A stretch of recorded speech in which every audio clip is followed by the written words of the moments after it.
Hello everyone, ദിശ അക്കാദമിയുടെ പുതിയ ക്ലാസ്സിലേക്ക് സ്വാഗതം. അപ്പോൾ നമ്മുടെ RRB, NTPC അതുപോലെ തന്നെ JEE എക്സാമിന് വേണ്ടിയിട്ട് സ്റ്റാറ്റിക് GKയിൽ നിന്ന് പ്രീവിയസ് ഇയർ ചോദിച്ചിട്ടുള്ള കുറച്ച് ക്വസ്റ്റ്യൻസും അതുമായിട്ട് റിലേറ്റ് ചെയ്ത ഫാക്റ്റുകളും കഴിഞ്ഞ 2 ക്ലാസ്സുകളായിട്ട് നമ്മൾ ഡിസ്കസ് ചെയ്യുന്നുണ്ടായിരുന്നു അല്ലേ. അതുപോലെ തന്നെ ഏറ്റവും റെലവൻ്റ് ആയിട്ടുള്ള കുറച്ച് ക്വസ്റ്റ്യൻസും അതുമായിട്ട് റിലേറ്റ് ചെയ്ത് എക്സാമിന് ചോദിച്ചിട്ടുള്ള റിലേറ്റഡ് ഫാക്റ്റുകളും ഇനി ചോദിക്കാൻ കുറച്ച് പ്രോബബിലിറ്റി ഉള്ള ക്വസ്റ്റ്യൻസും ആയിരിക്കും ഇന്നത്തെ ക്ലാസ്സിൽ നമ്മൾ ഡിസ്കസ് ചെയ്യുന്നുണ്ടാവുക. ഓക്കെ, നമുക്ക് ആദ്യത്തെ ക്വസ്റ്റ്യനിലേക്ക് പോവാം. ദ ഫസ്റ്റ് ക്വസ്റ്റ്യൻ ഇങ്ങനെയാണ്: which god is worshipped during the Hindu festival Chhath puja? Okay, അപ്പൊ ഹിന്ദു ഫെസ്റ്റിവൽ ആയിട്ടുള്ള ചാത് പൂജയുടെ ടൈമിൽ വർഷിപ്പ് ചെയ്യുന്ന ഗോഡ് ഏതാണ്? അതാണ് ആദ്യത്തെ ക്വസ്റ്റ്യൻ. അതിനു മുന്നേ നമ്മൾ അറിയണം ചാത് പൂജ സെലിബ്രേറ്റ് ചെയ്യുന്ന സ്റ്റേറ്റ് ഏതാണെന്ന്. ചാത് പൂജ മെയിൻലി സെലിബ്രേറ്റ് ചെയ്യുന്ന സ്റ്റേറ്റ് ഏതാണെന്ന് വെച്ചാൽ അതിന് ആൻസർ ഏത് സ്റ്റേറ്റ് ആണ്? ബീഹാർ ആണ്. പക്ഷെ ബീഹാറിനോടൊപ്പം എവിടെയൊക്കെ സെലിബ്രേറ്റ് ചെയ്യുന്നുണ്ടെന്ന് അറിയുക? ജാർഖണ്ഡിലും അതുപോലെ തന്നെ ഉത്തർപ്രദേശിലും മെയിൻലി സെലിബ്രേറ്റ് ചെയ്യുന്നുണ്ട്. പക്ഷെ നമ്മുടെ എക്സാം പോയിന്റ് ഓഫ് വ്യൂല് ചാത് പൂജ സെലിബ്രേറ്റ് ചെയ്യുന്ന സ്റ്റേറ്റ് ഏതാണെന്ന് ചോദിച്ചപ്പോൾ ആൻസർ കണ്ടിട്ടുള്ള സ്റ്റേറ്റ് ഏത് തന്നെയാണ്? ബീഹാർ തന്നെയാണ്. ഓക്കെ, ഇനി നമ്മുടെ ക്വസ്റ്റ്യനിലേക്ക് വരുന്നു. അല്ലെങ്കിൽ ചാത് പൂജ ഈസ് ഡെഡിക്കേറ്റഡ് ടു, ആൻസർ എന്താണ്? ലോർഡ് സൂര്യ എന്നാണ്. അല്ലെങ്കിൽ ഒരുപക്ഷെ നിങ്ങൾക്ക് ആൻസർ ആയിട്ട് കാണാൻ പറ്റും എന്താണ്? ലോർഡ് സൺ ആണ്. ഓക്കെ, ഇനി ഒരു തവണ ഇതുപോലെ തന്നെ ചാത് പൂജ is dedicated to which god എന്ന് ചോദിച്ചപ്പോൾ അവിടെ ആൻസർ ആയിട്ട് നമ്മൾ സെലക്ട് ചെയ്തത് sun and his wife Usha എന്നാണ്. Okay, sun and his wife Usha. Okay, അപ്പോ ചാത് പൂജ is dedicated to sun and his wife Usha. ഒരു തവണ നമ്മുടെ എക്സാമിന് അടുത്തതായിട്ട് ക്വസ്റ്റ്യൻ ചോദിച്ചിട്ടുള്ളത് ചാത് പൂജ is also known as. Chhath puja ഏത് പേരിലൂടെ അറിയപ്പെടുന്നുണ്ട്? ദളപൂജ എന്ന് പറയുന്ന പേരിലൂടെ അറിയപ്പെടുന്നുണ്ട്. ഓക്കെ, അപ്പൊ ചാത് പൂജ is also known as Dala Puja. ഇത് എത്ര ഡേയ്സ് ഫെസ്റ്റിവൽ ആണെന്ന് ചോദിച്ചു കഴിഞ്ഞാൽ അതിന് ആൻസർ എന്താണ്? 4 days ഫെസ്റ്റിവൽ ആണ്. എത്ര ഡേയ്സ് ഫെസ്റ്റിവൽ ആണ്? 4 days ഫെസ്റ്റിവൽ ആണ്. അതുപോലെ തന്നെ ചാത് പൂജ ഏത് മന്തിലാണ് സെലിബ്രേറ്റ് ചെയ്യുന്നത്? ക്വസ്റ്റ്യൻ വന്നിട്ടുണ്ട്. ചാത് പൂജ ഏത് മന്തിലാണ് സെലിബ്രേറ്റ് ചെയ്യുന്നത് ചോദിച്ചു കഴിഞ്ഞാൽ അതിന് ആൻസർ ചൈത്ര മന്തിലും അതുപോലെ തന്നെ കാർത്തിക് മന്തിലുമാണ്. ഓക്കെ, ചാത് പൂജ സെലിബ്രേറ്റ് ചെയ്യുന്ന മന്ത് ഏതാണ്? ചൈത്ര മന്തും അതുപോലെ തന്നെ കാർത്തിക് മന്തും. നമ്മൾ അറിയണം ഈ ചൈത്ര മന്ത് എന്ന് പറയുമ്പോൾ നമ്മുടെ ഇംഗ്ലീഷ് കലണ്ടറിൽ മാർച്ച് ഏപ്രിൽ ടൈം പീരീഡ് ആണ്. ഇംഗ്ലീഷ് കലണ്ടറിൽ മാർച്ച് ഏപ്രിൽ ടൈം പീരീഡിലും കാർത്തിക് മന്ത് എന്ന് പറയുമ്പോൾ നമ്മുടെ ഇംഗ്ലീഷ് കലണ്ടറിൽ ഒക്ടോബർ നവംബർ മന്തുമാണ്. സോ ഇയർലി 2 തവണ, അതായത് ചൈത്ര മന്തിലും കാർത്തിക് മന്തിലും എന്ത് സെലിബ്രേറ്റ് ചെയ്യുന്നുണ്ട്? ചാത് പൂജ സെലിബ്രേറ്റ് ചെയ്യുന്നുണ്ട്. ഈ പറഞ്ഞ കാര്യങ്ങൾ എന്ത് ചെയ്യണം? ഓർത്തിരിക്കണം. ഓക്കെ, അപ്പോ വീണ്ടും ഞാൻ പറയുന്നു, ഞാൻ ഈ പറഞ്ഞ ഫാക്റ്റുകൾ ഞാൻ പറയുന്നതിന് കൂടെ തന്നെ എന്ത് ചെയ്യുക? പഠിച്ചു പോവുക. അപ്പൊ നമ്മൾ പറഞ്ഞത് ചാത് പൂജ മെയിൻലി സെലിബ്രേറ്റ് ചെയ്യുന്ന state Bihar, Jharkhand, Uttar Pradesh. Chhath puja is dedicated to lord sun, അല്ലെങ്കിൽ ഒരു തവണ ആൻസർ ആയിട്ട് കണ്ടത് ദ ലോർഡ് സൂര്യ, അല്ലെങ്കിൽ ചാത് പൂജ is dedicated to lord sun and his wife Usha. Chhath puja is also known as Dala Puja. ഇത് എത്ര ഡേയ്സ് ഫെസ്റ്റിവൽ ആണെന്ന് ചോദിച്ചാൽ അതിന് ആൻസർ 4 days ഫെസ്റ്റിവൽ ആണ്. ചാത് പൂജ ഏത് മന്തിലാണ് സെലിബ്രേറ്റ് ചെയ്യുന്നത് വെച്ചാൽ അതിന് ആൻസർ ചൈത്ര മന്തിലും അതുപോലെ തന്നെ കാർത്തിക് മന്തിലും. ചൈത്ര മന്ത് എന്ന് പറയുമ്പോൾ നമ്മുടെ ഇംഗ്ലീഷ് കലണ്ടറിൽ മാർച്ച് ഏപ്രിലും, കാർത്തിക് മന്ത് എന്ന് പറയുമ്പോൾ നമ്മുടെ ഇംഗ്ലീഷ് കലണ്ടറിൽ ഒക്ടോബർ നവംബർ ടൈം പീരീഡിലുമാണ്. ഈ ചൈത്ര മന്തിൽ തന്നെയാണ് ആന്ധ്രാപ്രദേശിന്റെ ഒക്കെ ന്യൂ ഇയർ ഫെസ്റ്റിവൽ ആയിട്ടുള്ള ഉഗാദി സെലിബ്രേറ്റ് ചെയ്യുന്നത്. ഓക്കെ, ഉഗാദി സെലിബ്രേറ്റ് ചെയ്യുന്ന ഏത് മന്തിലാണെന്ന് ക്വസ്റ്റ്യൻ വന്നു, അത് ചൈത്ര മന്തിൽ. അതുപോലെ തന്നെ നമ്മുടെ ദീപാവലി ഫെസ്റ്റിവൽ ഏത് മന്തിലാണ് സെലിബ്രേറ്റ് ചെയ്യുന്ന ക്വസ്റ്റ്യൻ വന്നിട്ടുണ്ട്, അത് കാർത്തിക് മന്തിലാണ്. ഓക്കെ, അപ്പൊ ഇത്രയും പറഞ്ഞ കാര്യങ്ങൾ ഈ ഒരു ക്വസ്റ്റ്യനെ ബേസ് ചെയ്ത് ഓർത്തിരിക്കാൻ പറ്റുമല്ലോ. ഓക്കെ, അങ്ങനെയാണെങ്കിൽ നെക്സ്റ്റ് ക്വസ്റ്റ്യനിലേക്ക് പോകുന്നു. അടുത്ത ക്വസ്റ്റ്യൻ എന്ന് പറയുന്നത് ഇങ്ങനെയാണ്: what do you know about Rukmini Devi Arundale? അപ്പൊ രുക്മിണി ദേവി അരുന്തലെ പറ്റി 4 ഓപ്ഷൻസ് വന്നിട്ടുണ്ട്. ഇതിൽ കറക്റ്റ് ആയിട്ടുള്ളത് ഏതാണ്? അപ്പം രുക്മിണി ദേവി അരുന്തലെ എന്ന് പറയുന്ന പേര് കേൾക്കുമ്പോഴേ നമ്മുടെ മൈൻഡിൽ വരേണ്ട ആദ്യത്തെ കാര്യം എന്ന് പറയുന്നത് രുക്മിണി ദേവി അരുന്തലെ ഭരതനാട്യം ഡാൻസർ ആണ്. ഓക്കെ, രുക്മിണി ദേവി അരുന്തലെ ഏത് ഡാൻസ് ഫോമുമായിട്ട് റിലേറ്റ് ചെയ്യുന്നു? ഭരതനാട്യം ഡാൻസ് ഫോമുമായിട്ട് റിലേറ്റ് ചെയ്യുന്നു. രുക്മിണി ദേവി അരുന്തലെ ഏത് ഡാൻസ് ഫോമുമായിട്ട് റിലേറ്റ് ചെയ്യുന്നു? ഭരതനാട്യം ഡാൻസ് ഫോമുമായിട്ട് റിലേറ്റ് ചെയ്യുന്നു. അതെന്ത് ചെയ്യാ, ഓർത്തിരിക്കുക. ഇനി രുക്മിണി ദേവി അരുന്തലയെ പറ്റി ഓർത്തിരിക്കേണ്ട അടുത്ത ഫാക്ടുകൾ പറഞ്ഞുതരാം. നോട്ട് ചെയ്ത് പൊക്കോണേ. രുക്മിണി ദേവി അരുന്തലയ്ക്ക് പത്മഭൂഷൺ ലഭിക്കുന്ന വർഷം നമ്മുടെ കേരള ഫോം ചെയ്യുന്ന വർഷമായ 1956-ലാണ്. രുക്മിണി ദേവി അരുന്തലയ്ക്ക് സംഗീത നാടക അക്കാദമി അവാർഡ് ലഭിക്കുന്ന വർഷം തൊട്ടടുത്ത വർഷമായ 1957-ലാണ്. Okay, Rukmini Devi Arundale Bharatanatyam dancer, 1956 Padma Bhushan, തൊട്ടടുത്ത വർഷമായ 1957 സംഗീത നാടക അക്കാദമി അവാർഡ്. അതുപോലെ തന്നെ പ്രാണിമിത്ര അവാർഡ്. ഓക്കെ, രുക്മിണി ദേവി അരുന്തലയ്ക്ക് പ്രാണിമിത്ര അവാർഡ് ലഭിക്കുന്ന വർഷം. ഓക്കെ, രുക്മിണി ദേവി അരുന്തലയ്ക്ക് പ്രാണിമിത്ര അവാർഡ് ലഭിക്കുന്ന വർഷം 1968-ലാണ്. എന്നാണ് 1968. First woman to be nominated as a member of Rajya Sabha ആരാണ്? രുക്മിണി ദേവി അരുന്തലയാണ്. ഓക്കെ, ക്വസ്റ്റ്യൻ വന്നിട്ടുണ്ട്. First woman to be nominated as a member of Rajya Sabha. First woman to be nominated as a member of Rajya Sabha ആരാണ്? രുക്മിണി ദേവി അരുന്തലയാണ്. ആരാണ്? രുക്മിണി ദേവി അരുന്തലെ. അപ്പൊ ഇത്രയും കാര്യങ്ങൾ പലതവണ ക്വസ്റ്റ്യൻ ആയിട്ട് വന്നിട്ടുള്ളതാണ്. ഒന്ന് സ്കിപ്പ് ചെയ്യാതെ എല്ലാം പഠിച്ചോളുക. രുക്മിണി ദേവി അരുന്തലെ എന്ന് പറയുമ്പോൾ ഭരതനാട്യം ഡാൻസർ ആണ്. രുക്മിണി ദേവി അരുന്തലയ്ക്ക് പത്മഭൂഷൺ ലഭിക്കുന്ന വർഷം 1956-ലും അത് നമ്മുടെ കേരള ഫോം ചെയ്യുന്ന വർഷമാണ് പത്മഭൂഷൺ ഓർത്തിരിക്കുക. തൊട്ടടുത്ത വർഷമായ 1957 സംഗീത നാടക അക്കാദമി അവാർഡും 1968 പ്രാണിമിത്ര അവാർഡും ലഭിക്കുന്നു. First woman to be nominated as a member of Rajya Sabha answer ആരാണ്? രുക്മിണി ദേവി അരുന്തലയാണ്. ഓക്കെ, അപ്പൊ അത് ഓർത്തിരിക്കാലോ. നെക്സ്റ്റ് ക്വസ്റ്റ്യനിലേക്ക് പോവാം. ഓക്കെ, അപ്പോ നമ്മുടെ RRB, NTPC അതുപോലെ തന്നെ JEE എക്സാമിന് വേണ്ടുന്ന ഓൺലൈൻ കോഴ്സസ് അവൈലബിൾ ആണ് കേട്ടോ. അപ്പോൾ നിങ്ങൾക്ക് ഈ കോഴ്സിൽ എന്ന് പറഞ്ഞാൽ ലൈവ് ക്ലാസ്സുകളായിരിക്കും ഉണ്ടാവുക. അപ്പോൾ നിങ്ങൾക്ക് ഡയറക്റ്റ്ലി ഫാക്കൽറ്റീസുമായിട്ട് ഇന്ററാക്ട് ചെയ്ത് പഠിക്കാനായിട്ട് പറ്റും. നിങ്ങൾക്ക് വരുന്ന ഡൗട്ടുകളൊക്കെ ആ ടൈമിൽ, ക്ലാസ്സിന്റെ ടൈമിൽ തന്നെ ചോദിച്ച് ക്ലിയർ ചെയ്യാനായിട്ട് പറ്റും. നിങ്ങളുടെ പഠിത്തത്തിൽ നല്ല രീതിയിൽ ഹെൽപ്പ് ചെയ്യാൻ വേണ്ടിയിട്ട് നിങ്ങൾക്കൊരു മെന്റർ സപ്പോർട്ട് ഉണ്ടാവും കേട്ടോ. നിങ്ങൾക്കൊരു മെന്റർ സപ്പോർട്ട് ഉണ്ടാവും. ഇത് മാത്രമല്ല, നിങ്ങൾക്ക് നമ്മുടെ ക്ലാസ് സിലബസ് ഓറിയന്റഡ് നമ്മുടെ ക്ലാസ്സിന്റെ PDF മെറ്റീരിയലുകളും അവൈലബിൾ ആയിരിക്കും കേട്ടോ. ഓക്കെ, PDF മെറ്റീരിയലുകളും അവൈലബിൾ ആയിരിക്കും. അപ്പൊ നിങ്ങൾക്ക് ടോപ്പിക് ഓർഡറിൽ പ്രോപ്പർലി എക്സാം പോയിന്റ് ഓഫ് വ്യൂല് നല്ല രീതിയിൽ എന്ത് ചെയ്യാൻ പറ്റും? ക്ലാസ്സുകൾ കാണാനായിട്ട് പറ്റും. ഓക്കെ, അപ്പൊ നിങ്ങൾക്ക് ഇൻട്രസ്റ്റ് ഉണ്ടെന്നുണ്ടെങ്കിൽ എന്ത് ചെയ്യുക? ഈ ഒരു നമ്പറിൽ കോൺടാക്ട് ചെയ്യുക കേട്ടോ. 8075753676 എന്ന് പറയുന്ന നമ്പറിൽ കോൺടാക്ട് ചെയ്യാം. ഓക്കെ, അപ്പൊ നെക്സ്റ്റ് ക്വസ്റ്റ്യൻ നോക്കാം. അടുത്ത ക്വസ്റ്റ്യൻ ഇങ്ങനെയാണ്. ഉസ്താദ് അംജദ് അലി ഖാൻ. ഓക്കെ, ഉസ്താദ് Amjad Ali Khan place which of the following instrument. നമ്മുടെ റീസെന്റ് എക്സാംസിന്റെ ട്രെൻഡ് നോക്കുകയാണെങ്കിൽ തന്നെ മ്യൂസിക്കൽ ഇൻസ്ട്രുമെന്റ്സും അതുമായിട്ട് റിലേറ്റ് ചെയ്തിട്ടുള്ള പേഴ്സണാലിറ്റീസും ഈ ഒരു ഏരിയയിൽ നിന്ന് നല്ല രീതിയിൽ ക്വസ്റ്റ്യൻസ് വരുന്നുണ്ട്. ഓക്കെ, അതുകൊണ്ട് തന്നെ നമ്മുടെ ഇനി വരുന്ന RRB എക്സാംസിന് ഈ ഒരു ഏരിയയിൽ നിന്നുള്ള ക്വസ്റ്റ്യൻസ് ഉണ്ടാവും എന്നുള്ളതിൽ ഒരു സംശയം വേണ്ട. ക്വസ്റ്റ്യൻസ് ഈ ഒരു ടോപ്പിക്കിൽ നിന്ന് ക്വസ്റ്റ്യൻസ് എന്തായാലും ഉണ്ടാവും. അപ്പോ അംജദ് അലി ഖാൻ അല്ലെ, അംജദ് അലി ഖാൻ ഏതാണ്? സരോദാണ്. അപ്പൊ നമ്മുടെ സരോദ് സാമ്രാട്ട് എന്നൊക്കെ അറിയപ്പെടുന്ന ആരെയാണ്? സരോദ് സാമ്രാട്ട് എന്നൊക്കെ അറിയപ്പെടുന്ന ആരെയാണ്? അംജദ് അലി ഖാനെയാണ്. ഓക്കെ, അപ്പൊ അംജദ് അലി ഖാൻ ഏത് ഇൻസ്ട്രുമെന്റുമായിട്ട് റിലേറ്റ് ചെയ്തു? സരോദുമായിട്ട് റിലേറ്റ് ചെയ്യുന്നു. സരോദ് സാമ്രാട്ട് എന്നൊക്കെ അറിയപ്പെടുന്ന ആരെയാണ്? അംജദ് അലി ഖാനെയാണ്. ഓക്കെ, അംജദ് അലി ഖാൻ സരോദുമായിട്ട് റിലേറ്റ് ചെയ്യുന്നു. സരോദ് സാമ്രാട്ട് എന്നൊക്കെ അറിയപ്പെടുന്ന ആരെയാണ്? അംജദ് അലി ഖാനെയാണ്. ക്വസ്റ്റ്യൻ ഡയറക്ട്ലി വന്നിട്ടുണ്ട്. സരോദ് സാമ്രാട്ട് എന്നറിയപ്പെടുന്ന ആരെയാണെന്ന്. ആരെയാണ്? അംജദ് അലി ഖാനെയാണ് അല്ലെ.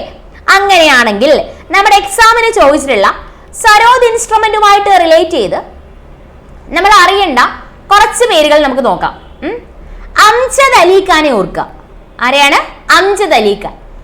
അടുത്തത് അലി അക്ബർ ഖാൻ. ഓക്കെ, അംജദ് അലി ഖാൻ, ദെൻ ഈ അലിയിൽ നിന്ന് സ്റ്റാർട്ട് ചെയ്യുന്ന അടുത്ത പേര് അലി അക്ബർ ഖാൻ. അതുപോലെ തന്നെ ഹാഫിസ് അലി ഖാൻ കേട്ടോ. ഹാഫിസ് അലി ഖാൻ. അപ്പൊ അംജദ് അലി ഖാന്, അലി അക്ബർ ഖാന്, ഹാഫിസ് അലി ഖാന്. ദെൻ രണ്ട് പേരുകൾ എന്ന് പറഞ്ഞു കഴിഞ്ഞാൽ സറിൻ ശർമ്മയും ശരൺ റാണി. ഓക്കെ, സരൺ ശർമ്മയും ശരൺ റാണിയും. ഇതുപോലെ ഈ പേരുകളെല്ലാം പ്രോപ്പർലി ഓർത്തു വെക്കണം. ഓക്കെ, അപ്പോ അംജദ് അലി ഖാൻ എന്ന് പറയുന്നത് ഏത് ഇൻസ്ട്രുമെന്റുമായിട്ട് റിലേറ്റ് ചെയ്യുന്നു? സരോദ് ഇൻസ്ട്രുമെന്റുമായിട്ട് റിലേറ്റ് ചെയ്യുന്നു. സരോദ് സാമ്രാട്ട് എന്നറിയപ്പെടുന്ന ആരെയാണ്? അംജദ് അലി ഖാനെയാണ്. ഓക്കെ, അപ്പൊ അംജദ് അലി ഖാൻ, അലി അക്ബർ ഖാൻ, അംജദ് അലി ഖാൻ, ദെൻ അലിയിൽ നിന്ന് തുടങ്ങിയ അലി അക്ബർ ഖാൻ, ഹാഫിസ് അലി ഖാൻ, സരൺ ശർമ്മ, ശരൺ റാണി. ഒരു പേര് പോലും സ്കിപ്പ് ചെയ്യാതെ എല്ലാം പഠിച്ചോളുക. ചിലപ്പോൾ നിങ്ങൾക്ക് വായിക്കുമ്പോൾ ഇതൊക്കെ വേണമെന്ന് തോന്നാം, വേണ്ടുന്നതാണ്. എക്സാം പോയിന്റ് ഓഫ് വ്യൂല് നമ്മൾ പഠിച്ചിരിക്കേണ്ടതാണ്. സോ ഒന്നുപോലെ സ്കിപ്പ് ചെയ്യാതെ പഠിക്കണം. Amjad Ali Khan, Ali Akbar Khan, Hafiz Ali Khan, Saran Sharma and Sharan Rani. Okay, Amjad Ali Khan, Ali Akbar Khan, Hafiz Ali Khan, Saran Sharma and also Sharan Rani. ഏത് ഇൻസ്ട്രുമെന്റുമായിട്ട് റിലേറ്റ് ചെയ്യുന്നു? സരോദ് ഇൻസ്ട്രുമെന്റുമായിട്ട് റിലേറ്റ് ചെയ്യുന്നു. ഓക്കെ ആണല്ലോ. ഇനി നിങ്ങൾ ഇവിടെ ഒരു ഇൻസ്ട്രുമെന്റ് കണ്ടോ? സന്തൂർ എന്ന് പറയുന്ന ഒരു ഇൻസ്ട്രുമെന്റ്. ഈ സന്തൂർ എന്ന് പറയുന്ന ഇൻസ്ട്രുമെന്റിന്റെ മറ്റൊരു പേര് എന്താണ്? ശതതന്ത്രി വീണ എന്നാണ് കേട്ടോ. സന്തൂർ ഇൻസ്ട്രുമെന്റിനെയാണ് ശതതന്ത്രി വീണ എന്നറിയപ്പെടുന്നത്. ക്വസ്റ്റ്യൻ എക്സാമിന് ക്വസ്റ്റ്യൻ ആയിട്ട് വന്നിട്ടുണ്ട്. Santoor instrument is also known as ഏത് പേരിൽ അറിയപ്പെടുന്നു? ശതതന്ത്രി വീണ എന്ന് പറയുന്ന പേരിൽ അറിയപ്പെടുന്ന ഇൻസ്ട്രുമെന്റ് ആണ് എന്ന് പറയുന്നത് സന്തൂർ എന്ന് പറയുന്നത്. ഈ സന്തൂർ ഇൻസ്ട്രുമെന്റിന്റെ പേര് കേട്ടാലേ ഓർമ്മ വരേണ്ട ഒരു പേരുണ്ടല്ലോ, അല്ലെങ്കിൽ സന്തൂർ ഇൻസ്ട്രുമെന്റിനെ ഇത്രയധികം പോപ്പുലർ ആക്കുന്നതിന് മേജർ റോള് വഹിച്ച ആളാണ് ആരെന്ന് പറയുന്നത്? പണ്ഡിറ്റ് ശിവകുമാർ ശർമ്മ എന്ന് പറയുന്നത്. ആരാണ്? പണ്ഡിറ്റ് ശിവകുമാർ ശർമ്മ. അപ്പൊ പണ്ഡിറ്റ് ശിവകുമാർ ശർമ്മ ഏത് ഇൻസ്ട്രുമെന്റുമായിട്ട് റിലേറ്റ് ചെയ്യുന്നു? സന്തൂർ ഇൻസ്ട്രുമെന്റുമായിട്ട് റിലേറ്റ് ചെയ്യുന്നു. പണ്ഡിറ്റ് ശിവകുമാർ ശർമ്മയുടെ ഓട്ടോബയോഗ്രഫി അറിയണം. Journey with a 100 string, journey with a 100 string, journey with a 100 string, my life in music എന്നാണ് കേട്ടോ. Okay, journey with a 100 string, my life in music എന്നുള്ളതാണ് പണ്ഡിറ്റ് ശിവകുമാർ ശർമ്മയുടെ ഓട്ടോബയോഗ്രഫി എന്ന് പറയുന്നത്. ഓക്കെ, അപ്പൊ അതും എന്ത് ചെയ്യുക? ഓർത്തിരിക്കുക. അപ്പം നമ്മൾ പറഞ്ഞ ഇത്രയാണ്. ശതതന്ത്രി വീണ എന്നറിയപ്പെടുന്ന ഇൻസ്ട്രുമെന്റ് ഏതാണ്? സന്തൂർ ഇൻസ്ട്രുമെന്റ് ആണ്. പണ്ഡിറ്റ് ശിവകുമാർ ശർമ്മ സന്തൂർ ഇൻസ്ട്രുമെന്റുമായിട്ട് റിലേറ്റ് ചെയ്യുന്നു. ഇനി പണ്ഡിറ്റ് ശിവകുമാർ ശർമ്മയുടെ ഓട്ടോബയോഗ്രഫിയാണ് journey with a 100 string, my life in music എന്നുള്ളത്. അത് ഓർത്തിരിക്കാൻ പറ്റുമല്ലോ, അത് ഓർത്തിരിക്കുക. ഇനി ഇവിടെ ഒരു ഷെഹനായി കണ്ടോ? ഈ ഷെഹനായി ഇൻസ്ട്രുമെന്റുമായിട്ട് റിലേറ്റ് ചെയ്ത് ഓർത്തിരിക്കേണ്ട പേരാണ് ആര്? ഉസ്താദ് ബിസ്മില്ല ഖാൻ കേട്ടോ. ആരാണ്? ഉസ്താദ് ബിസ്മില്ല ഖാൻ. ഉസ്താദ് ബിസ്മില്ല ഖാൻ ഏത് ഇൻസ്ട്രുമെന്റുമായിട്ട് റിലേറ്റ് ചെയ്യുന്നു? ഷെഹനായി ഇൻസ്ട്രുമെന്റുമായിട്ട് റിലേറ്റ് ചെയ്യുന്നു. അറിയേണ്ട ഒരു ഫാക്ട് കൂടി ഉണ്ട് ഇവിടെ. ഉസ്താദ് ബിസ്മില്ല ഖാന് ഭാരതരത്ന ലഭിക്കുന്ന വർഷം. ഓക്കെ, ഉസ്താദ് ബിസ്മില്ല ഖാന് ഭാരതരത്ന ലഭിക്കുന്ന വർഷം എന്നാണ്? 2001 സോ ഒരു പോയിന്റ് പോലും സ്കിപ്പ് ചെയ്യാതെ ഓർക്കുക. ഈ സ്ലൈഡിൽ പറഞ്ഞ കാര്യങ്ങളെ ഞാൻ ഒന്നുകൂടെ കൺസോളിഡേറ്റ് ചെയ്ത് പറഞ്ഞുതരാം. അപ്പൊ ഞാൻ ഇത്തവണ പറയുമ്പോൾ നിങ്ങൾക്ക് ഓക്കെ ആവും. നമ്മൾ പറഞ്ഞത് നമ്മുടെ ക്വസ്റ്റ്യൻ ഇങ്ങനെയായിരുന്നു: അംജദ് അലി ഖാൻ ഏത് ഇൻസ്ട്രുമെന്റുമായിട്ട് റിലേറ്റ് ചെയ്യുന്നു? അവ സരോദ് ഇൻസ്ട്രുമെന്റുമായിട്ട് റിലേറ്റ് ചെയ്യുന്നു. അല്ലെങ്കിൽ സരോദ് സാമ്രാട്ട് എന്നൊക്കെ അറിയപ്പെടുന്ന ആരെയാണ്? അംജദ് അലി ഖാനെയാണ് അല്ലെ. അപ്പൊ അംജദ് അലി ഖാൻ ഉണ്ട്, അലി അക്ബർ ഖാൻ ഉണ്ട്, ഹാഫിസ് അലി ഖാൻ ഉണ്ട്, സരൺ ശർമ്മ, ശരൺ റാണി. ഇവരെല്ലാം എന്തുമായിട്ട് റിലേറ്റ് ചെയ്യുന്നു? സരോദ് ഇൻസ്ട്രുമെന്റുമായിട്ട് റിലേറ്റ് ചെയ്യുന്നു. അടുത്തത് പറഞ്ഞത് സന്തൂർ ആണ്. അപ്പൊ സന്തൂർ ഇൻസ്ട്രുമെന്റിന്റെ വേറൊരു പേരാണ് ശതതന്ത്രി വീണ. അപ്പൊ സന്തൂർ ഇൻസ്ട്രുമെന്റുമായിട്ട് അല്ലെങ്കിൽ സന്തൂറിനെ ഇത്രയധികം പോപ്പുലർ ഇൻസ്ട്രുമെന്റ് ആക്കി മാറ്റുന്നതിൽ മേജർ റോള് വഹിച്ച ആളാണ് പണ്ഡിറ്റ് ശിവകുമാർ ശർമ്മ. അയാളുടെ ഓട്ടോബയോഗ്രഫിയാണ് journey with a 100 string, my life in music എന്ന് പറയുന്നത്. പിന്നെയുള്ള ഓപ്ഷൻ എന്ന് പറഞ്ഞാൽ ഷെഹനായി ആണ്. ഷെഹനായി ഇൻസ്ട്രുമെന്റുമായിട്ട് റിലേറ്റ് ചെയ്ത പേഴ്സൺ ആണ് ആര്? ഉസ്താദ് ബിസ്മില്ല ഖാൻ. ഉസ്താദ് ബിസ്മില്ല ഖാന് ഭാരതരത്ന ലഭിച്ച വർഷം മറക്കാതെ ഓർക്കുക. എന്നാണ്? 2001 ക്ലിയർ ആണല്ലോ. നെക്സ്റ്റ് ക്വസ്റ്റ്യനിലേക്ക് പോട്ടെ. അടുത്ത ക്വസ്റ്റ്യൻ എന്ന് പറയുന്നത് which of the following instrument is Hariprasad Chaurasia associated? Hariprasad Chaurasia ഏത് ഇൻസ്ട്രുമെന്റുമായിട്ട് റിലേറ്റ് ചെയ്യുന്നു? ഓക്കെ, അപ്പൊ ഹരിപ്രസാദ് ചൗരാസിയ ഏത് ഇൻസ്ട്രുമെന്റുമായിട്ട് റിലേറ്റ് ചെയ്യുന്നു? ഫ്ലൂട്ടുമായിട്ട് റിലേറ്റ് ചെയ്യുന്നു. ഒരുപക്ഷെ ഫ്ലൂട്ട് ഓപ്ഷൻ ഇല്ലെങ്കിൽ അവിടെ നിങ്ങൾ കറക്റ്റ് ആയിട്ട് പിക്ക് ചെയ്യേണ്ട ആൻസർ എന്ന് പറഞ്ഞു കഴിഞ്ഞാൽ ബാൻസുരിയാണ്. ബാൻസുരി, അതായത് ബാംബു ഫ്ലൂട്ട് ഉണ്ടല്ലോ, ബാംബു ഫ്ലൂട്ട്. ഈ ബാംബു ഫ്ലൂട്ടിനെയാണ് എന്തെന്ന് പറയുന്നത്? ബാൻസുരി എന്ന് പറയുന്നത്. അപ്പൊ ഹരിപ്രസാദ് ചൗരാസി ഏത് ഇൻസ്ട്രുമെന്റുമായിട്ട് റിലേറ്റ് ചെയ്യുന്നു? ഫ്ലൂട്ടുമായിട്ട് റിലേറ്റ് ചെയ്യുന്നു. ഇനി ഈ ഫ്ലൂട്ടുമായിട്ട് തന്നെ റിലേറ്റ് ചെയ്ത pioneer of Indian classical flute എന്നറിയപ്പെടുന്നത് ആരെയാണെന്ന് കൂടി അറിയണം. Pioneer of Indian classical flute.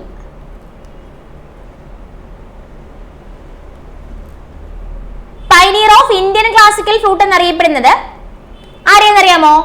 Pannalal ഘോഷിനെയാണ് കേട്ടോ. Pioneer of Indian classical flute എന്നറിയപ്പെടുന്ന ആരെയാണ്? Pannalal Ghosh. He is also known as Amal Jyoti Ghosh.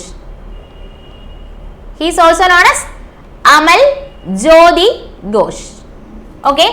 A pioneer of Indian classical flute എന്നറിയപ്പെടുന്ന ആരെയാണ്? Pannalal ഘോഷിനെയാണ്. He is also known as Amal Jyoti Ghosh. Okay? അപ്പം ഈ പന്നലാൽ ഘോഷിനെ തന്നെയാണ് ഏത് പേരിൽ അറിയപ്പെടുന്നത്? അമൽ ജ്യോതി ഘോഷ് എന്ന് പറയുന്ന പേരിൽ അറിയപ്പെടുന്നത്. ഒരുപാട് നമ്പർ ഓഫ് ടൈം റിപ്പീറ്റ് ചെയ്തിട്ടുണ്ട്. അതിലും കൂടുതൽ റിപ്പീറ്റ് ചെയ്ത് ഹരിപ്രസാദ് ചൗരാസി തന്നെയാണ്. പക്ഷെ ഇത് ഓർത്തിരിക്കുക, pioneer of Indian classical flute എന്നറിയപ്പെടുന്നത് Pannalal Ghosh. He is also known as Amal Jyoti Ghosh. ഇതുപോലെ തന്നെ ഓർത്തിരിക്കേണ്ട മറ്റൊരു പേരാണ് സിക്കിൽ മാല ചന്ദ്രശേഖർ. ആരാണ്? സിക്കിൽ മാല ചന്ദ്രശേഖർ. ഓക്കെ, അപ്പൊ സിക്കിൽ മാല ചന്ദ്രശേഖർ. ഓക്കെ, സിക്കിൽ മാല ചന്ദ്രശേഖർ എന്തുമായിട്ട് റിലേറ്റ് ചെയ്യുന്നു? ഫ്ലൂട്ടുമായിട്ട് റിലേറ്റ് ചെയ്യുന്നു. അപ്പൊ ഫ്ലൂട്ടുമായിട്ട് എക്സാം പോയിന്റ് ഓഫ് വ്യൂല് ഈ 3 പേരുകൾ പഠിക്കണേ. ഏതൊക്കെയാ? ഒന്ന് ഹരിപ്രസാദ് ചൗരാസി ഉണ്ടല്ലേ, ഹരിപ്രസാദ് ചൗരാസിയ.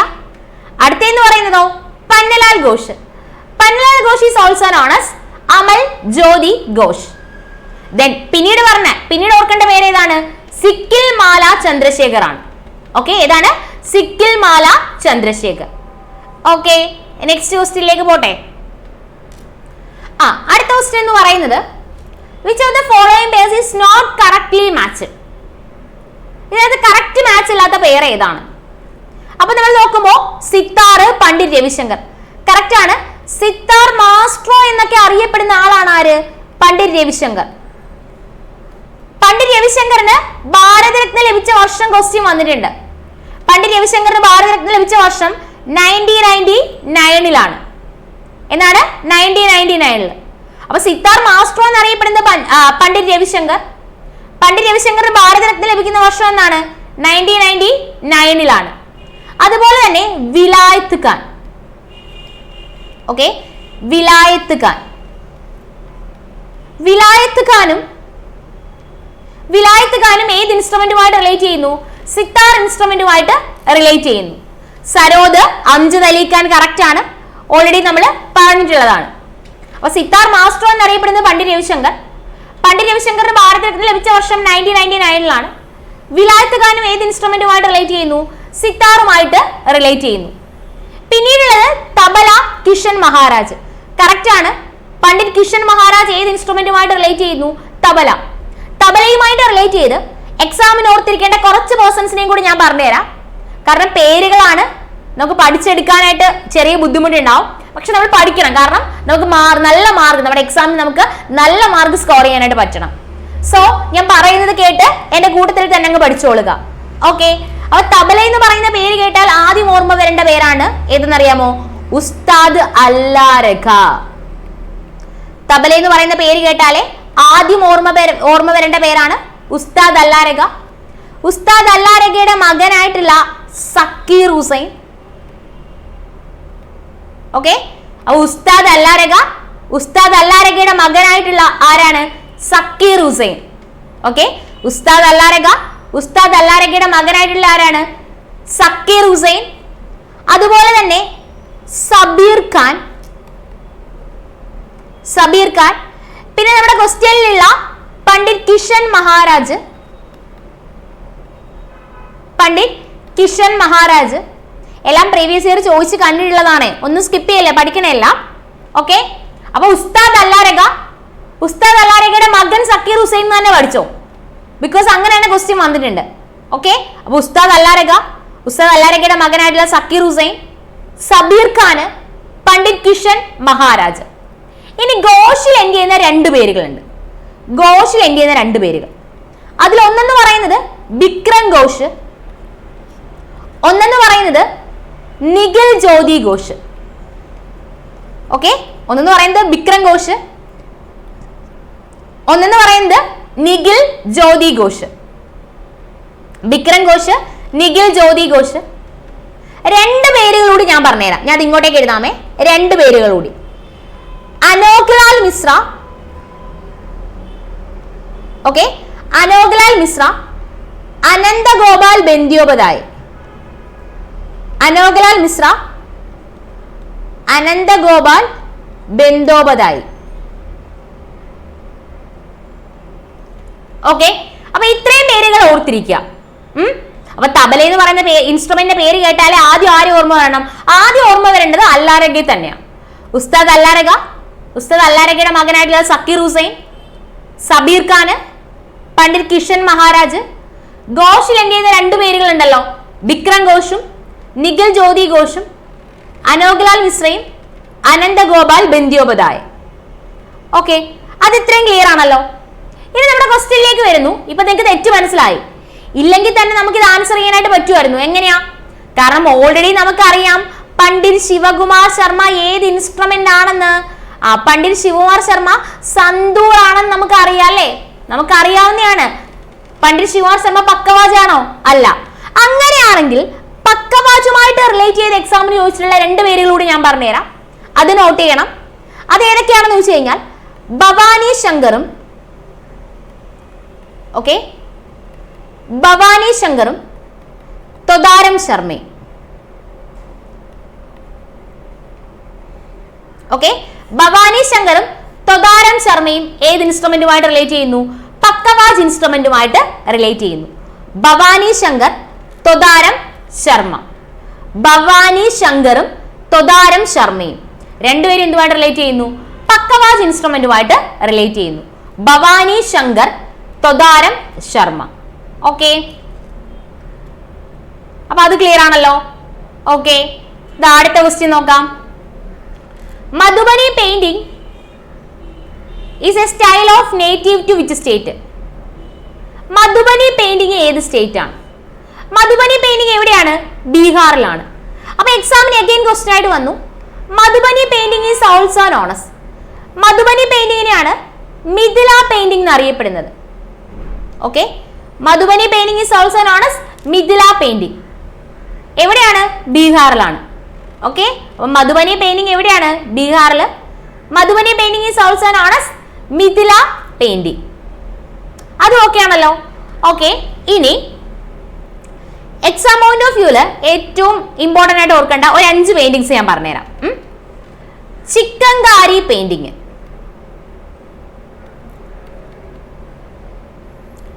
ചിക്കൻകാരി പെയിന്റിംഗ് ആണെങ്കിൽ എവിടെയാണ്? ലക്നൌവിലും. ചിക്കൻകാരി പെയിന്റിംഗ് ലക്നൌവിലാണ്. കലംകാരി പെയിന്റിംഗ് ഉണ്ട് അല്ലേ? അപ്പൊ ചിക്കൻകാരി പെയിന്റിംഗ് ലക്നൌവില്, കലംകാരി പെയിന്റിംഗ് ആണെങ്കിൽ ആന്ധ്രാപ്രദേശ്. കലംകാരി പെയിന്റിംഗ് എവിടെയാണ്? Andhra Pradesh. Warli painting, okay, Warli painting ആണെങ്കിൽ Maharashtra. Warli painting Maharashtra. Phulkari painting P വെച്ച് തന്നെയുള്ള സ്റ്റേറ്റ്.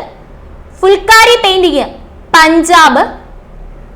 അപ്പൊ ചിക്കൻകാരി പെയിന്റിംഗ് ആണെങ്കിൽ ലക്നൗ, കലംകാരി പെയിന്റിംഗ് ആണെങ്കിൽ ആന്ധ്രാപ്രദേശ്, വാർലി പെയിന്റിംഗ് ആണെങ്കിൽ മഹാരാഷ്ട്ര, ഫുൽക്കാരി പെയിന്റിംഗ് ആണെങ്കിലോ പഞ്ചാബ്.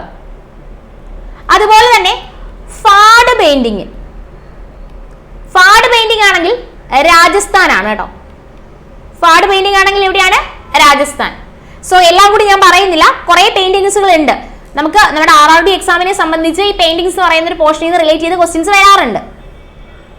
അപ്പോൾ കുറച്ച് പെയിന്റിങ്സ് കൂടെ നോക്കാറുണ്ട്. സോ ഇപ്പൊ നിങ്ങൾ എന്ത് ചെയ്യുക? ഞാൻ ഈ പഠിപ്പിച്ച 5 എണ്ണം കൃത്യമായിട്ട് പഠിക്കുക. ബാക്കി വരുന്ന ക്ലാസ്സിൽ ഞാൻ പറഞ്ഞുതരാം. ഓക്കെ, അപ്പൊ ഇപ്പൊ പഠിക്കേണ്ടത് ഇങ്ങനെ ഇത്രയുമാണ്. നമ്മുടെ ക്വസ്റ്റ്യനിലുള്ളത് കൂടി ടോട്ടൽ 6 എണ്ണം. മധുബനി പെയിന്റിംഗ് എവിടെയാണ്? ബീഹാറിലാണ്. ചിക്കൻകാരി പെയിന്റിംഗ് ആണെങ്കിലോ ലക്നൌവില്. കലംകാരി പെയിന്റിംഗ് ആണെങ്കിൽ ആന്ധ്രാപ്രദേശ്. വാർലി പെയിന്റിംഗ് ആണെങ്കിൽ മഹാരാഷ്ട്ര, ഫുൽക്കാരി പെയിന്റിംഗ് PP വെച്ച് ഓർക്കാതെ ഫുൽക്കാരി പെയിന്റിംഗ് ആണെങ്കിൽ പഞ്ചാബ്, ഫാഡ് പെയിന്റിംഗ് ആണെങ്കിലോ രാജസ്ഥാൻ. അപ്പോ മധുബനി പെയിന്റിംഗ് ബീഹാറിലാണ്. Madhubani painting is also known as Mithila painting. Chikankari painting ആണെങ്കിൽ ലക്നൗ, കലംകാരി പെയിന്റിംഗ് ആണെങ്കിൽ ആന്ധ്രാപ്രദേശ്, വാർലി പെയിന്റിംഗ് ആണെങ്കിൽ മഹാരാഷ്ട്ര, ഫുൽക്കാരി പെയിന്റിംഗ് ആണെങ്കിൽ പഞ്ചാബ്, ഫാഡ് പെയിന്റിംഗ് ആണെങ്കിലോ രാജസ്ഥാൻ. ഓക്കെ, അടുത്ത ക്വസ്റ്റ്യൻ എന്ന് പറയുന്നത് dash is a traditional martial art of Manipur. മണിപ്പൂരിന്റെ മാർഷ്യൽ ആർട്ട്. അപ്പൊ മണിപ്പൂരിന്റെ മാർഷ്യൽ ആർട്ടാണ് താങ്ത എന്ന് പറയുന്നത്. താങ്ത. ഓക്കെ, അപ്പൊ ഇത് പറഞ്ഞപ്പോഴാണ് ഒരു കാര്യം ഓർത്തത്. തൊട്ടു മുന്നേ നമ്മൾ പെയിന്റിങ് പറഞ്ഞിരുന്നു അല്ലേ? അതുപോലെ തന്നെ താങ്ക പെയിന്റിങ്, THANGKA. താങ്ക പെയിന്റിങ് എവിടെയാണെന്ന് ചോദിച്ചു കഴിഞ്ഞാൽ അതിന് ആൻസർ സിക്കിമാണ്. ഓക്കെ, താങ്ക പെയിന്റിങ് എവിടെയാണ്? സിക്കിമിലാണ്. താങ്ത എന്നുള്ളത് എവിടുത്തെ മാർഷ്യൽ ആർട്ടാണ്? മണിപ്പൂരാണ്. ഓക്കെ, താങ്ത എന്നുള്ളത് എവിടുത്തെ മാർഷ്യൽ ആർട്ടാണ്? മണിപ്പൂരിന്റെ ആണ്. അങ്ങനെയാണെങ്കിൽ ഒരു 4 മാർഷ്യൽ ആർട്ട് കൂടി ഞാൻ പറഞ്ഞുതരാം. ഏറ്റവും ഇമ്പോർട്ടന്റ് ആയിട്ടുള്ള 4 ഉത്തരാഖണ്ഡിന്റെ മാർഷ്യൽ ആർട്ട് കഴിഞ്ഞ NTPC എക്സാമിന് ചോദിച്ചതാണ്. ഉത്തരാഖണ്ഡിന്റെ മാർഷ്യൽ ആർട്ട്, മണിപ്പൂർ കൂടാതെ ഉത്തരാഖണ്ഡിന്റെ മാർഷ്യൽ ആർട്ട് ചോദിച്ചു. ഉത്തരാഖണ്ഡിന്റെ മാർഷ്യൽ ആർട്ടാണ് ഇത് ചോലിയ എന്ന് പറയുന്നത്. ഓക്കെ, ഇനി മഹാരാഷ്ട്രയുടെ ആണെങ്കിൽ മർദാനി കേലാണ്. മഹാരാഷ്ട്രയുടെ ആണെങ്കിൽ ഏതാണ്? മഹാരാഷ്ട്രയുടെ ആണെങ്കിൽ മർദാനി കേലും, മധ്യപ്രദേശിന്റെ ആണെങ്കിൽ മല്ലക്കാമ്പയുമാണ്. ഓക്കെ, മഹാരാഷ്ട്രയുടെ ആണെങ്കിൽ മർദാനി കേലും, മധ്യപ്രദേശിന്റെ ആണെങ്കിൽ മല്ലക്കാമ്പയാണ്. ഉത്തരാഖണ്ഡിൻ്റെതാണെങ്കിലോ ചോലിയ. ഓക്കെ, താങ്ക എവിടുത്തെയാണ്? മണിപ്പൂരിന്റെ ആണ്. ഓക്കെ, അപ്പൊ ഉത്തരാഖണ്ഡിന്റെ ആണെങ്കിൽ ചോലിയ, മഹാരാഷ്ട്രയുടെ ആണെങ്കിൽ മർദാനി കേല്, മധ്യപ്രദേശിനാണെങ്കിലോ മല്ലക്കാമ്പ. സിലമ്പ എവിടുത്തെയാണ്? തമിഴ്നാടിന്റെ ആണ്. നമ്മുടെ കേരളത്തിന്റെ ഏതാണ്? കളരിപ്പയറ്റ്, നമുക്ക് അറിയാവുന്നത്. സോ ഇത്രയും ഇവിടെ ഓർത്തിരിക്കുക. താങ്ത എന്ന് പറയുന്ന മാർഷ്യൽ ആർട്ട് എവിടുത്തെയാണ്? മണിപ്പൂര്. ഉത്തരാഖണ്ഡിന്റെ ആണെങ്കിൽ ചോലിയ, മഹാരാഷ്ട്രയുടെ ആണെങ്കിൽ മർദാനി കേല്, മധ്യപ്രദേശ് ആണെങ്കിൽ മല്ലക്കാമ്പ, സിലമ്പോ ആണെങ്കിൽ എവിടത്തെയുമാണ്? തമിഴ്നാടിന്റെയും മാർഷ്യൽ ആർട്ടാണ്. അത് ഇത്രയും ഓർത്തിരിക്കുക. നെക്സ്റ്റ് ക്വസ്റ്റ്യനിലേക്ക് പോട്ടെ. ഓക്കെ, അടുത്ത ക്വസ്റ്റ്യൻ ഇങ്ങനെയാണ്. Which of the following books was written by Vishnu Sharma? Vishnu Sharma എഴുതിയ ബുക്ക് ഏതാണ്? ആൻസർ പഞ്ചതന്ത്ര. ഓക്കെ, പഞ്ചതന്ത്ര എഴുതിയത് ആരാണ്? വിഷ്ണു ശർമ്മ. ഓർക്കുക, ഇതിൽ കൊടുത്തിരിക്കുന്ന 4 ബുക്കുകളും എക്സാമിന് പലതവണ റിപ്പീറ്റ് ചെയ്ത് ചോദിച്ചിട്ടുണ്ട്. സോ പഠിക്കുക. പഞ്ചതന്ത്ര എഴുതിയത് ആരാണ്? വിഷ്ണു ശർമ്മയാണ്. അർദ്ധശാസ്ത്രം എഴുതിയത് ആരാണെന്ന് അറിയാമോ? അർദ്ധശാസ്ത്രം എഴുതിയത് കൗടില്യാണ്. ഓക്കെ, അർദ്ധശാസ്ത്രം എഴുതിയത് ആരാണ്? കൗടില്യാണ്. ഈ കൗടില്യന്റെ തന്നെ വേറൊരു പേരാണ് കൗടില്യ, ചാണക്യ, അതുപോലെ വിഷ്ണുഗുപ്ത. ഇതെല്ലാം ആര് തന്നെയാണ്? ഇതെല്ലാം ഒരാൾ തന്നെയാണ് അല്ലേ? ഇതിൽ ഒരാളുടെ തന്നെ പേരാണ് കൗടില്യാനും ചാണക്യാനും വിഷ്ണുഗുപ്താനും എല്ലാം ഒരാളുടെ തന്നെ പേരാണ്. അപ്പോ പഞ്ചതന്ത്ര എഴുതിയത് ആരാണ്? വിഷ്ണു ശർമ്മയാണ്. അർദ്ധശാസ്ത്രം എഴുതിയത് ആരാണ്? കൗടില്യ, ചാണക്യ അല്ലെങ്കിൽ വിഷ്ണുഗുപ്ത. അപ്പൊ ഈ കൗടില്യ എന്നുള്ളതും ചാണക്യ എന്നുള്ളതും വിഷ്ണുഗുപ്ത എന്നുള്ളതും ഒരാളുടെ തന്നെ പേരാണെന്ന് ഓർക്കുക. ഓക്കെ, അപ്പൊ പഞ്ചതന്ത്ര എഴുതിയത് വിഷ്ണു ശർമ്മ, അർദ്ധശാസ്ത്രം എഴുതിയത് കൗടില്യ അല്ലെങ്കിൽ ചാണക്യ അല്ലെങ്കിൽ വിഷ്ണുഗുപ്ത. ഇൻഡിക്ക എന്ന് പറയുന്ന ബുക്ക് എഴുതിയത് ആരാണ്? മെഗസ്തനീസ് ആണ്. ഓക്കെ, ഇൻഡിക്ക എന്ന് പറയുന്ന ബുക്ക് എഴുതിയത് ആരാണ്? മെഗസ്തനീസ് ആണ്. രാജതരംഗിണി എഴുതിയത് ആരാണ്? കൽഹണ. ഓക്കെ, രാജതരംഗിണി എഴുതിയത് ആരാണ്? കൽഹണ. അപ്പൊ അർദ്ധശാസ്ത്രം എഴുതിയത് കൗടില്യ അല്ലെങ്കിൽ ചാണക്യ അല്ലെങ്കിൽ വിഷ്ണുഗുപ്ത, 3 ഒരാൾ തന്നെ. പഞ്ചതന്ത്ര എഴുതിയത് വിഷ്ണു ശർമ്മ, ഇൻഡിക്ക എന്ന് പറയുന്ന ബുക്ക് എഴുതിയത് മെഗസ്തനീസും, രാജതരംഗിണി എഴുതിയത് ആരുമാണ്? കൽഹണനുമാണ്. ഓക്കെ, നെക്സ്റ്റ് ക്വസ്റ്റ്യനിലേക്ക് പോട്ടെ. അടുത്ത ക്വസ്റ്റ്യൻ എന്ന് പറയുന്നത് who wrote the great Indian literary works Meghdoot and Abhijnana Shakuntala? മേഘദൂതും അഭിജ്ഞാന ശാകുന്തളൊക്കെ എഴുതിയത് ആരാണ്? നിങ്ങൾക്ക് അറിയാലേ, അറിയാവുന്ന ഒരു ക്വസ്റ്റ്യൻ ആണല്ലേ. ആരാണ്? കാളിദാസ. വിക്രമോ വർഷിയം,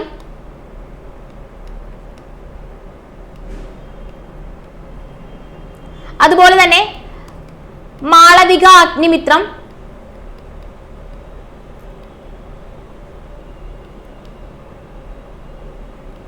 ഇതൊക്കെ ആരുടെയാണ്? ഇതൊക്കെ കാളിദാസന്റെ ബുക്കാണ്. മേഘദൂത, അഭിജ്ഞാന ശാകുന്തളം, വിക്രമോർഷിയം, മാളവിക അഗ്നിമിത്രം, ഇതെല്ലാം ആരുടെ ബുക്കാണ്? കാളിദാസന്റെ ബുക്കാണ്. ഓക്കെ, നെക്സ്റ്റ് ക്വസ്റ്റ്യൻ ഇവിടെ നോക്കാം. ദ ക്വസ്റ്റ്യൻ ഇങ്ങനെയാണ്: who was the only woman to win Nobel prize in physics and chemistry twice? ഫിസിക്സിലും കെമിസ്ട്രിയിലും നോബൽ പ്രൈസ് ലഭിച്ച വുമൺ ആരാണ്? മേരി ക്യൂറിയാണ്. മേരി ക്യൂറിക്ക് ഫിസിക്സിൽ അതുപോലെ തന്നെ എന്തിലും നോബൽ പ്രൈസ് ലഭിക്കുന്നു? കെമിസ്ട്രിയിൽ. ഫിസിക്സിലാണെങ്കിൽ 1903ലും കെമിസ്ട്രിയിലാണെങ്കിൽ 1911ലുമാണ് മേരി ക്യൂറിക്ക് നോബൽ പ്രൈസ് ലഭിക്കുന്നത്. ഫിസിക്സിലാണെങ്കിൽ 1903ലും കെമിസ്ട്രിയിലാണെങ്കിൽ 1911ലുമാണ് മേരി ക്യൂറിക്ക് നോബൽ പ്രൈസ് ലഭിക്കുന്നത്. ഫിസിക്സിന് 1903ല്, കെമിസ്ട്രിക്ക് 1911ല്. ഈ ഫാക്ടുകൾ ഈ ഒരു ക്വസ്റ്റിനെ ബേസ് ചെയ്ത് ഓർക്കുക. അടുത്ത ക്വസ്റ്റ്യൻ എന്ന് പറയുന്നത് ഇങ്ങനെയാണ്: Rabindranath Tagore won the Nobel prize for literature for which book? അപ്പൊ രവീന്ദ്രനാഥ് ടാഗോറിന് ലിറ്ററേച്ചറിന് നോബൽ പ്രൈസ് ലഭിക്കുന്നു അല്ലെ? ഏത് ബുക്കിനാണ്? ആൻസർ എന്താണ്? ഗീതാഞ്ജലി. രവീന്ദ്രനാഥ് ടാഗോറിന് ലിറ്ററേച്ചറിന് നോബൽ പ്രൈസ് ലഭിക്കുന്ന വർഷം ഇമ്പോർട്ടന്റ് ആണ്. എന്നാണ്? 1930ലാണ്. 1930ല് ടാഗോറിന് 1930ല് രവീന്ദ്രനാഥ് ടാഗോറിന് ഏത് ഫീൽഡില്? ലിറ്ററേച്ചറില്. ഓക്കെ, 1930ല് രവീന്ദ്രനാഥ് ടാഗോറിന് ലിറ്ററേച്ചർ എന്ന് പറയുന്ന ഫീൽഡില് എന്ത് ലഭിക്കുന്നു? രവീന്ദ്രനാഥ് ടാഗോറിന് 1930ല് ലിറ്ററേച്ചർ എന്ന് പറയുന്ന ഫീൽഡിൽ നോബൽ പ്രൈസ് ലഭിക്കുന്നു. ഇനി 1930ല് വർഷം ഉൾപ്പെടെ ഓർക്കേണ്ട കുറച്ച് പേഴ്സൺസിനെ ഞാൻ പറഞ്ഞുതരാം. 1930ലാണെങ്കിൽ CV രാമൻ ഫിസിക്സിന് നോബൽ പ്രൈസ് ലഭിക്കുന്നു. 1979 ഇമ്പോർട്ടന്റ് ആണ്, മദർ തെരേസയ്ക്ക് പീസിൽ നോബൽ പ്രൈസ് ലഭിക്കുന്നു.